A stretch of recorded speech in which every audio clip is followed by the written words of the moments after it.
নমস্কার, বাংলা বাজারে সবাইকে স্বাগত। আমি অনিকেত চট্টোপাধ্যায়। শুরু করছি আমাদের অনুষ্ঠান মতামত, এবং শুরুতেই যথারীতি বলবো যে আমাদের বাংলা বাজার সাবস্ক্রাইব করুন, লাইক করুন, শেয়ার করুন, কমেন্ট করুন, এবং সেই সমস্ত লোকজনদের বলুন যারা এ ধরনের অনুষ্ঠান শুনতে চায়।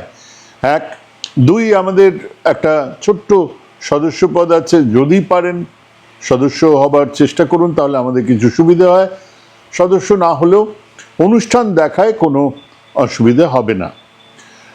3 নম্বর হচ্ছে, আজকেও আমাদের 0 আওয়ার আছে, এবং আজকের 0 আওয়ারে আমরা আবার ওই বারুইপুর জমা খরচ নিয়ে আলোচনা করব। আমাদের সঙ্গে থাকবেন শিখা মুখোপাধ্যায়, সাংবাদিক। আমাদের সঙ্গে থাকবেন রাজেশ ভট্টাচার্য, আপনারা জানেন, এবং ডাক্তার সিদ্ধার্থ গুপ্ত। এই হলো গিয়ে আজকে রাত্রিবেলা 0 আওয়ারের খবর। এবারে আমি শুরু করছি মতামত। আজকের মতামতের শীর্ষক, প্রভাস মণ্ডলী খরচের খাতায় কিন্তু শেষ নাম নয়।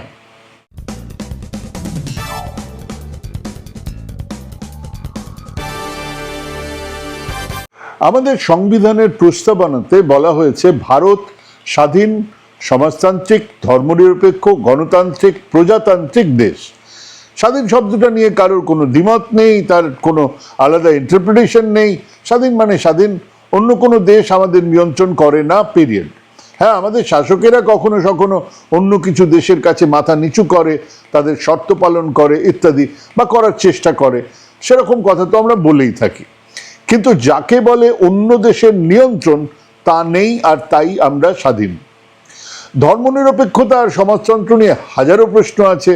যে রাষ্ট্রে আজ নির্বাচনের ইস্যুই হয়ে উঠেছে ধর্ম, সে রাষ্ট্র কিভাবে ধর্মনিরপেক্ষ হবে তা বোঝা ভার। যে রাষ্ট্রের মোট সম্পদের 40% আছে মাত্র 1% মানুষের হাতে, সেই রাষ্ট্র সমাজতান্ত্রিক ইত্যাদি বললে রামগরুরের ছানাও হেসে কুটোবাটি খাবে। কিন্তু এরপরের দুটো কথা নিয়ে মানুষের বেশ ধোঁয়াশা আছে, আর তা আছে বলেই আজকের শাসক দল আরএসএস বিজেপি এক মিথ্যাকে একেবারে গ্রাসরুট পর্যন্ত ছড়িয়ে দিতে পেরেছে। আসুন সেটা বোঝা যাক। গণতন্ত্র মানে সংখ্যাগরিষ্ঠের মত। ধরুন মীনাক্ষী মুখোপাধ্যায় এবং জনা তিনেক গাড়ির ভেতরে আছেন, বা ধরুন কুণাল ঘোষ একলা রাস্তার উল্টো দিকে আছেন।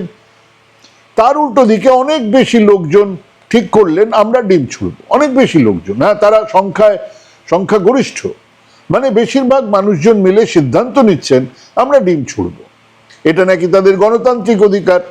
হ্যাঁ, এমনিতে কেবল গণতন্ত্র কথাটা থাকলে এমনটাই হবার কথা। সংখ্যাগরিষ্ঠের শাসন, সংখ্যাগরিষ্ঠ মানুষ যা যা বলবেন তাই তাই হবে, মারো ডিম তো মারো ডিম। কিন্তু সমস্যা হলো এর পরেই আছে রিপাবলিক কথাটা। না, রিপাবলিক টিভির সঙ্গে গুলিয়ে ফেলবেন না। রিপাবলিক হলো প্রজাতন্ত্র। তফাৎটা কোথায় গণতন্ত্র আর প্রজাতন্ত্রের মধ্যে? ওই গণতন্ত্র প্লাস একটা সংবিধান হলো প্রজাতন্ত্র। সে সংবিধান লিখিত হতে পারে, অলিখিত হতে পারে, আধা লিখিত আধা অলিখিত হতে পারে, কিন্তু একটা সংবিধান যা মেনে গণতন্ত্র মানে সংখ্যাগরিষ্ঠ মানুষজন চলবেন, সেটাকেই প্রজাতন্ত্র বলে। এবং খেয়াল করুন, আমাদের দেশ কেবল গণতান্ত্রিক নয়, প্রজাতান্ত্রিকও বটে। মানে সবাই মিলে ডিম ছুড়ব বললেই হবে না, ওই সংবিধানে তার ব্যবস্থা থাকতে হবে। বিরোধীরা রাস্তায় বেরিয়েছে, বের হলেই তাদের ডিম থেরাপি দাও, এমনটা আমাদের সংবিধানে নেই। বিরোধীদের রাস্তায় চলতে দেবে না, এমনটা আমাদের সংবিধানে নেই বলেই সেটা বেআইনি। আপনি আইন হাতে নিতে পারেন না, সংবিধান সেই অধিকার আপনাকে দেয়নি। এইখানেই এসে প্রভাস মণ্ডলের গল্পটা শুরু করা যাক। ওই যে 50 সালে একটা লাল টুকটুকে বই হাতে দিয়ে আমাদের বলা হলো, যা সিমরান যা, জিলে আপনি জিন্দেগি। সেটা একটা গ্যারেন্টি ছিল। এই রইল সংবিধান, এবার থেকে দেশ চলবে এই আইন মেনে, এই নিয়ম মেনে। সেখানে মানুষকে কিছু মৌলিক অধিকার দেওয়া হলো। মৌলিক কেন? কারণ সেগুলো না পেলে একজন মানুষ আবার আদালতে যেতে পারে, হুজুর আমার এটা মৌলিক অধিকার। কি আছে তাতে? কথা বলার অধিকার, নিজের ভাব প্রকাশ করার অধিকার, কোনো রকম বৈষম্যের, ধর্ম, জাত, ভাষা, রং, বসবাস যাই হোক না কেন, তার শিকার মানুষকে করা যাবে না। সে দেশের যে কোনো প্রান্তে যেতে পারবে, বসবাস করতে পারবে, জীবন ধারণের জন্য কাজ করতে পারবে, সে তার ইচ্ছে মতন ধর্ম পালন করতে পারবে। এগুলোতে তাকে আটকানো যাবে না। আপনি খ্রিস্টান, আপনার উপাসনালয়, আপনার চার্চ আমি ভেঙে দেব না, সংবিধান আমাকে বা কাউকে সেই অধিকার দেয়নি। আপনি যত সংখ্যক এমএলএ নিয়ে যেতে আসুন না কেন, আপনার অধিকার নেই চার্চ বা মসজিদ বা মন্দির ভাঙার। আপনার অধিকার নেই আমার ধর্ম আমার মতন করে পালন করার ক্ষেত্রে বাধা দেওয়ার। দিলে ওই যে সংবিধান আছে, আদালতে যাওয়া যাবে, এই অন্যায়কে চ্যালেঞ্জ করা যাবে। সেই সংবিধানই বলছে প্রত্যেক অভিযুক্তের বিচার পাবার অধিকার আছে, এক ন্যায় বিচার, সে যে ধর্মের হোক না কেন, যত ঘৃণ্য অপরাধের দায় তার উপরে থাকুক না কেন। দেশের মধ্যে যে কোনো অপরাধের জন্য সেই অপরাধী ন্যায় বিচারের দাবি করতে পারে, দেশের লোক না হলেও পারে। হ্যাঁ, সে ধর্ষণ করুক আর খুনই করুক, সে দেশের লোক হোক বাইরের লোক হোক। আমাদের দেশে বসে কোনো অন্যায় হলে তাহলে আমাদের সংবিধান মতন, আমাদের আইন মতন তাকে গ্রেপ্তার করতে হবে, তাকে আদালতে পেশ করতে হবে। ধরুন আজমল কাসাব, আপনারা তো সবাই দেখেছিলেন, আন্ধাধুন গুলি চালাচ্ছিল ছেলেটা, হাতে AK-47 চারধারে গুলি চালাচ্ছে, তার গুলিতে মারা গেছেন অনেকে মারা গেছেন। সেই ভিডিও ফুটেজ আছে, দেখা যাচ্ছে সেখানে সে গুলি চলেছে। তাকে ধরার আগে ফায়ার এক্সচেঞ্জ হয়, তার গায়েও গুলি লাগে, সেও আহত হয়, কিন্তু তাকে হাসপাতালে দেওয়া হলো কেন? সুস্থ করা হলো কেন? বিচার হয়েছে, বিচারের পরে তার ফাঁসি হয়েছে কেন? সেদিনই জমা খরচ করে দেওয়া হলো না কেন?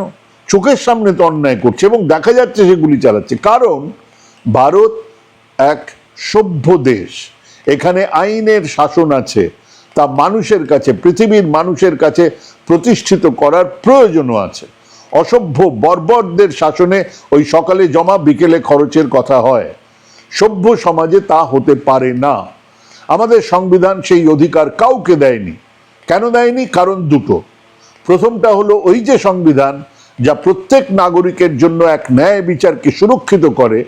ন্যায় বিচারের প্রথম কথাই হলো অপরাধীর বিরুদ্ধে অপরাধের প্রমাণ দিতে হবে, অপরাধীকে নিজের আত্মপক্ষ সমর্থন করতে দিতে হবে এবং সেসব বিচারকদের কাছে গ্রহণযোগ্য হতে হবে। আর 2 নম্বর হলো ন্যাচারাল জাস্টিসের প্রথম কথা, একজনও নিরপরাধ যেন শাস্তি না পায়, একজনও নিরপরাধ, যে অপরাধ করেনি সে যেন শাস্তি না পায়। কাজেই অপরাধের শাস্তি সভ্য সমাজে এক প্রক্রিয়ার মধ্যে দিয়ে যেতে হবে। আপনি বলতেই পারেন যে এই ধরনের জঘন্য অপরাধের বিচার প্রক্রিয়াকে আরো দ্রুত করতে হবে, দিনও বেঁধে দেওয়া যায়, কিন্তু সকালে জমা বিকেলে খরচ না, এটা কোনো পদ্ধতি হতেই পারে না। ধরুন এই যে প্রভাস মণ্ডলের এনকাউন্টার, একজনও বিশ্বাস করবে যে ছেলেটাকে মাত্র একজন কোমরে হাত দিয়ে তাকে ধরে এপাড়া সেপাড়া, একবার অটোতে একবার হাঁটিয়ে দৌড়াচ্ছে, ঘোরাচ্ছে, ছুটছে, পিটছে, ভিডিও করছে, মারধর করছে, তখন সে পালালো না, কিন্তু রাতের বেলা এক দঙ্গল পুলিশের সঙ্গে বেরিয়ে এসে পুলিশের পিস্তল কেড়ে নিল, গুলি চালালো, তারপর পাল্টা গুলিতে মারা গেল। যদি সত্যিই তাই হয় তাহলে প্রশ্ন তো থাকবেই যে ঘটনা পুনর্নির্মাণের ক্ষেত্রে যে স্ট্যান্ডার্ড অপারেটিং প্রসিডিওর আছে তা কি মানা হয়েছিল? মানে আদালত কিছু নিয়ম তো ঠিক করে দিয়েছে। সারা রাজ্যে তৃণমূলের বিভিন্ন নেতাকে ঘটনার পুনর্নির্মাণের জন্য কোমরে দড়ি বেঁধিয়ে দিনের বেলায় এবেলা এ বাজারে ওবেলা সেই বাজারে ঘোরানো হচ্ছে দিনের বেলায়। কেন? অথচ এই ছেলেটাকে রাতের বেলাতে, গভীর রাতে ঘটনাস্থলে নিয়ে যাওয়া হলো। এই ধরনের অপরাধের পুনর্নির্মাণের শর্ত হলো সঙ্গে ভিডিওগ্রাফি টিম থাকা। সেসব ছিল, থাকলে ফুটেজ সামনে আসুক। একজন অপরাধী গুলি খেয়ে মরেছে, তার জন্য আমরা হেদিয়ে মরছি, বিষয়টা তেমন নয়। একজন অপরাধীর গুলি খেয়ে মরাটা বিষয় নয়, একজনও নিরপরাধী যাতে গুলি খেয়ে না মরে তার জন্য এতগুলো কথা বলা। গতকালই তো বললাম, 6 ডিসেম্বর 2019-এ 5 জন ধর্ষণের অভিযুক্ত এই একইভাবে ঘটনার পুনর্নির্মাণের জন্য হায়দ্রাবাদের একটা জায়গাতে আনা হলো, একটা ব্রিজের তলায়, তারপর তাদেরকে এনকাউন্টার করে মেরে দেওয়া হলো। পুলিশের ওপরে ফুলের পাপড়ি ছড়ানো হলো, মিষ্টি বিতরণ হলো। আর 2022 সাল, 19 থেকে 22, মাত্র 3 বছরের মধ্যে আদালতের রায় এলো ওদের একজনও দোষী ছিল না। হ্যাঁ, আদালত যখন জ্বালানো তখন তারা নেই।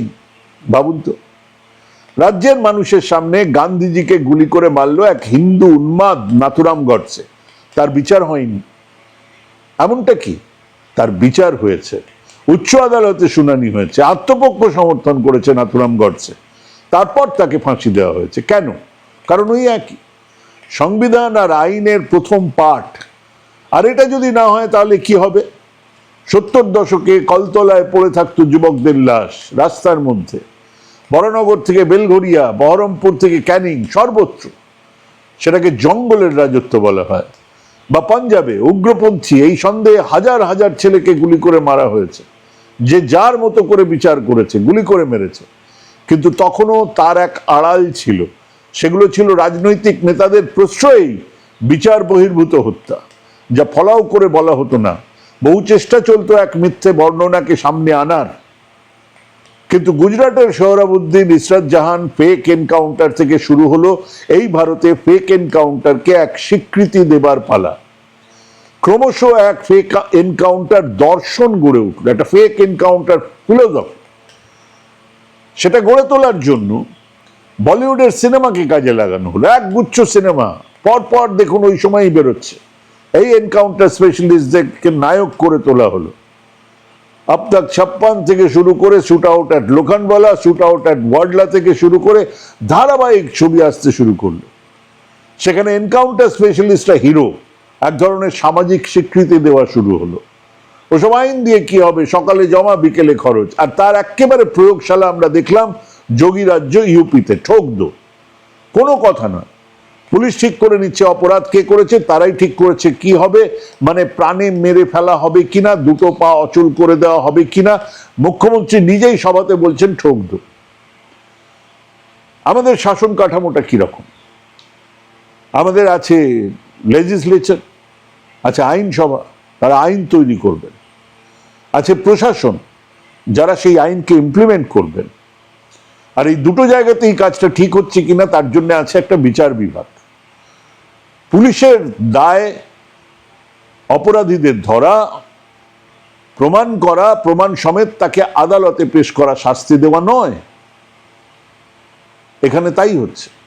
এবার সেটা ছড়ালো অসমে, রাজস্থানে, মধ্যপ্রদেশে এবং শেষমেশ এই বাংলাতে। হ্যাঁ, কথা দিয়ে কথা রেখেছেন মুখ্যমন্ত্রী, বলেছিলেন সকালে জমা বিকেলে খরচ, সেই খরচটা হয়েছে মাঝরাতে, এইটুকুই যা ফারাক। কিন্তু তাতেই কি সব প্রশ্নের উত্তর পাওয়া গেল? জানাই গেল না কে রাজা। এখনো জানা যাচ্ছে যে ওই যে অঞ্চলে একটা বড়সড় ড্রাগ র্যাকেট চলতো। জানা গেল না যে এই প্রভাস মণ্ডল যে নাকি ড্রাগ সাপ্লাই করতো, শোনা যাচ্ছে সেই ড্রাগ আসতো কার কাছ থেকে, কাদের কাছ থেকে। বারুইপুর মানে গেটওয়ে অফ দক্ষিণ 24 পরগনা, পুরো এলাকাতে বাড়ছে নারী পাচার, ড্রাগ বিক্রি। যদি সেই লোকজন জড়িত থাকে তাহলে তার পেছনে ঠিক কোন কোন বড় মাথাগুলো আছে সেটা কি আর বাইরে আসবে? কারণ আপাতত জমা খরচের হিসেব চলছে। আর এই এক্সট্রা জুডিশিয়াল কিলিং এর একটা মজা হলো, এক ধরনের রক্তের স্বাদ, যা আগে কিছু ট্রিগার হ্যাপি পুলিশ অফিসারেরা পেতেন, আর সেই স্বাদ পাওয়ার জন্য সুযোগ আর সময়ের সদ্ব্যবহারের অপেক্ষাতে থাকতেন। কিন্তু এখন তো তা শুরু হয়ে গেল একেবারে রাজনৈতিক নেতাদের, আরো ভালো করে বললে শাসক দলের প্রচ্ছন্ন মদতে। কারণ সেখান থেকেই তো জমা খরচের কথাগুলো উঠে আসছে। তাহলে এটাই চলবে? না, চলতে পারে না, চলতে পারে না। হ্যাঁ, এই মুহূর্তে খরচের তালিকায় প্রভাস মণ্ডলের নামটাই শেষ নাম নয়, তালিকা বাড়বে, অ্যাড্রিনালিন ক্ষরণ হবে, অ্যাড্রিনাল গ্ল্যান্ড থেকে কেরানি বাঙালি, মধ্যবিত্ত বাঙালি নিজেকে ওই এনকাউন্টার কপের জায়গাতে দেখবেন, উল্লসিত হবেন অপরাধীর গুলিতে ঝাঁঝরা শরীর দেখে। তারপর আরো, কিন্তু কতদিন? এই ঠোক দো বা জমা খরচের পরেও যখন একইভাবে চলতে থাকবে সামাজিক অপরাধ, তখন মানুষের কাছে তালিকাতে একটা নাম জুড়ে এই সমর্থন আর পাওয়া যাবে না। হ্যাঁ, উত্তরপ্রদেশে যান, এই মুহূর্তে সেখানে 4-5 জনের এনকাউন্টার হলেও মানুষের কাছে সেটা ইস্যু হবে না। ইস্যু রাম মন্দির, ইস্যু সোনায় মোড়া রামচরিত মানুষের চুরি হয়ে যাওয়া, ইস্যু দানপেটির লুট হয়ে যাওয়া, ইস্যু বেকারত্ব, ইস্যু শিক্ষা, স্বাস্থ্য। হ্যাঁ, এসব এক সাময়িক দৃষ্টি ঘোরানোর ব্যবস্থা মাত্র, মূল বিষয় থেকে মানুষকে দূরে সরিয়ে দেবার প্যাঁচ পয়জার। হ্যাঁ, প্রভাস মণ্ডল শেষ নাম নয়, আমরা জানি। তবে বারবার এই জমা খরচের হিসেব দেখিয়ে পাবলিককে বোকা বানিয়ে রাখা যাবে বলে আমি মনে করি না। ভাবুন, ভাবতে থাকুন, ভাবা প্র্যাকটিস করুন। ভালো থাকবেন, সুস্থ থাকবেন। আজকে এখানেই শেষ করছি। নমস্কার।